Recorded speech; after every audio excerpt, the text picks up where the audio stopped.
Chapter 142. Behind the Scenes. There were two other groups of people that belonged to Gunnlaug. The first of them consisted of sleepers, with useful utility abilities, and their helpers.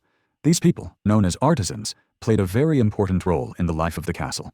They were responsible for creating and maintaining various items that were either vital to survival or made existing on the Forgotten Shore less unbearable, such as clothes, tools, equipment, utensils, and various gear. Each artisan had a small team of less gifted sleepers helping them craft the necessary items. All in all, there were around 100 of them in total, with most of that number consisting of the assistants. They were led by a young woman called Kido, who was a talented manager and had an ability that allowed her to change attributes of certain plants.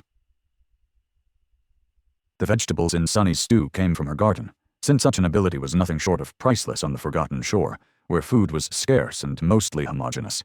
It wasn't surprising that she had become one of the lieutenants, despite being much younger than the rest of them. The status of artisans was somewhat of a tense subject in the Bright Castle. Because they were largely non-combatants, guards felt that their position should be inferior to that of people actually risking their lives in vicious battles against nightmare creatures. Artisans, on the contrary, believed that the rarity of utility aspects and the vital role they played in maintaining the living conditions inside the castle should land them more prestige than the castle guard, which basically recruited any random nobody, enjoyed. This conflict had been simmering for a long time and was not going to be resolved anytime soon.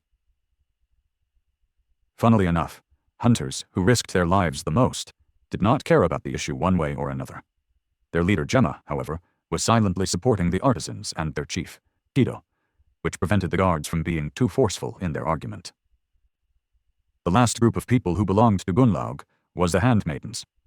These were the young women Sunny had seen quietly performing various chores around the castle, like making sure that windows were properly closed before the onset of the night, or preparing and handing out food during mealtime.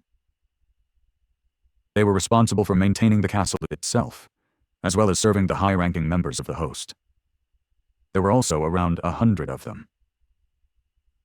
From what Sunny knew about the world, these poor girls should have been the prime victims of abuse within the walls of the ancient stronghold, but to his surprise, they were actually strangely revered, and even a little feared. The main reason for this was their leader, a mysterious and strikingly beautiful woman known as Seishan. Seishan not only took care of her handmaidens, but also secretly taught them how to defend themselves. The exact extent of their training was unknown, but Sunny clearly saw that members of the castle guard were very careful to behave themselves around handmaidens, most of the time. The other reason was that, like everything else in the castle, the young women technically belonged to Gunnlaug, and Gunnlaug was very particular about people laying hands on his belongings without permission. Even if some foolish guard was brave enough to anger Seishan, no one with a desire to live was willing to get on the bad side of the Bright Lord. Sunny, however, was already scared enough by Seishan herself. The first time he had sent his shadow to take a look at what the handmaidens were up to when no one was watching, it had almost gotten caught. That was the first time someone managed to sense his shadow. One moment, beautiful Seishan was calmly standing with her back to the shaded corner where it was concealed, giving instructions to one of her subordinates, and in the next, she suddenly turned around and looked directly at the hiding shadow. Not knowing what else to do, Sunny shut his eyes and shifted all of his perception back.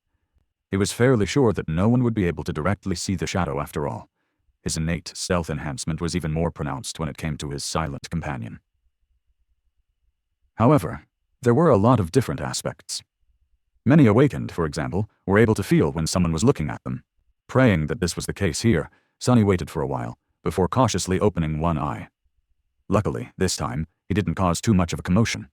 Confirming that Seishan had returned to her conversation, he hurriedly sent the shadow away, and made sure to stay away from the mysterious beauty, and her handmaidens in general, ever since.